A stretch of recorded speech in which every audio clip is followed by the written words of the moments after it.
మద్యం సేవించి వాహనం నడిపితే ఎంతో ప్రమాదమని వరంగల్ డీసీపీ కవిత అన్నారు. వరంగల్ నగరంలోని వెంకటేశ్వర గార్డెన్స్లో మట్టేవాడ పోలీసుల ఆధ్వర్యంలో అరైవ్ అలైవ్ మరియు యాంటీ డ్రగ్ అనే అంశంతో వాహనదారులకు మరియు వాళ్ల తల్లిదండ్రులకు ఇంటరాక్షన్ కార్యక్రమం నిర్వహించారు. ముఖ్యంగా యువత మద్యానికి బానిసై చెడలవాట్లు అలవర్చుకుంటున్నారని, మద్యం మత్తులో వాహనాలు నడిపి ప్రమాదాలు గురై కుటుంబాన్ని అనాథలుగా చేస్తున్నారని, ఎవరు కూడా మద్యం సేవించి వాహనం నడపకూడదని, మద్యం సేవించి పట్టుబడిన వారికి వారి కుటుంబ సభ్యుల మధ్య కౌన్సిలింగ్ నిర్వహించి ఇక మీదట మద్యం మరియు డ్రగ్స్ కు దూరంగా ఉండాలని సూచించామని వరంగల్ డీసీపీ కవిత అన్నారు. కాన్సన్ట్రేషన్ పెట్టాలి. ఇంటికాడ పిల్లలు ఏమైపోతున్నారో, వాడు అప్పిస్తాడో లేదో తీసుకున్న బాధ్యత 100కి 100% ప్రమాదం జరగకూడదు అంటే కనుక ఖచ్చితంగా కాన్సన్ట్రేషన్ పెట్టి ఈనాటి అవగాహన కార్యక్రమం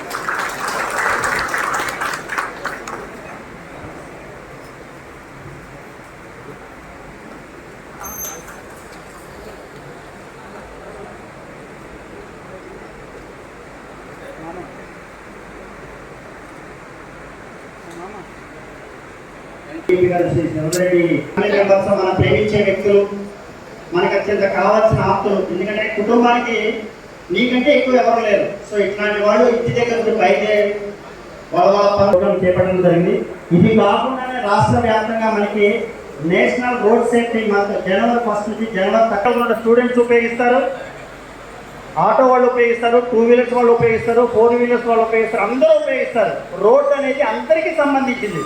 సో అందరూ దీంట్లో అవే చిన్న నాలెడ్జ్ ఇది. ట్రాఫిక్ సంబంధించి మనం ఇందాక అనుకున్నట్టుగా సేమ్ ఉన్నాయి, ట్రాఫిక్ బోర్డ్స్ ఏమున్నాయి, రోడ్డు ఎటుగా ఉంది అనేది కూడా మనం గమనించగా ప్రయాణం చేసినట్లయితే చాలా మంది రోడ్ సింబల్స్ తెలియదు.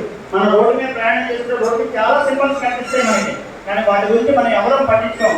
కొన్ని ట్రయాంగిల్ రూపంలో ఉంటాయి, కొన్ని రౌండ్గా ఉంటాయి, కొన్ని స్క్వేర్ రెక్టాంగిల్ రూపంలో ఉంటాయి. వీటన్నిటికీ అవగాహన కల్పించాలంటే 7 రోజులు 3 రోజులు సరిపోదని చెప్పేసి ప్రభుత్వం ఆదేశించిన ఈ 1 మంత్ ఈ 1 మంత్లో విస్తృతమైన కార్యక్రమాలు తీసుకుని పోలీస్ డిపార్ట్మెంట్ మీ ముందుకు రావడం జరిగింది. ఇది మీరు పనిష్మెంట్గా భావించొద్దు, మన కోసమే, మన సేఫ్టీ కోసం అనేది మాత్రమే గమనించండి. మీరు సేఫ్టీగా ఉంటే మేము సేఫ్టీగా ఉన్నాం. ఎందుకంటే మోటారు వాహనాల చట్టంలో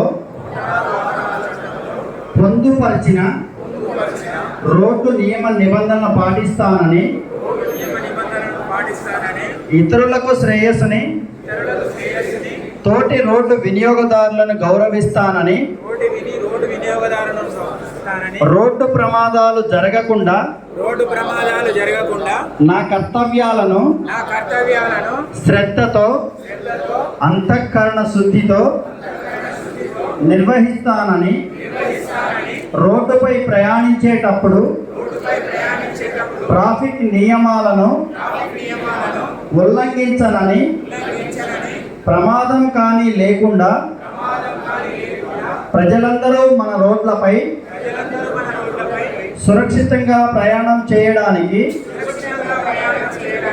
సహకరిస్తానని దృఢ సంకల్పంగా ప్రమాణం చేస్తున్నాను. Thank you sir, thank you very much sir. ఈరోజు ఈ కార్యక్రమానికి అరైవ్ అనే కార్యక్రమానికి 2024లో మా కమిషనరేట్లో 497 మంది యాక్టివ్గా జరిపారు. ఆ సంవత్సరం మర్డర్ కేసు 40 మాత్రమే. 2024 సంవత్సరం మా కమిషనరేట్లో యాక్టివ్గా చనిపోయిన వాళ్ళు 497. ఆ సంవత్సరం మర్డర్ కేసు మా కమిషన్ 3 జిల్లాలు కలుపుకున్న చనిపోయిన వాళ్ళు 39 మంది మాత్రమే. అంటే మర్డర్ కేసుకి యాక్సిడెంట్ కేసు ఎన్ని రేట్లు ఉందో మీరే గమనించండి. యాక్సిడెంట్ కేసు మనకంతా కొద్దిపాటి జాగ్రత్తలు తీసుకొని ప్రయాణం చేసినట్లయితే ఈ 450 జీరో కూడా చేస్తున్నాం. మనం ప్రయత్నం చేస్తే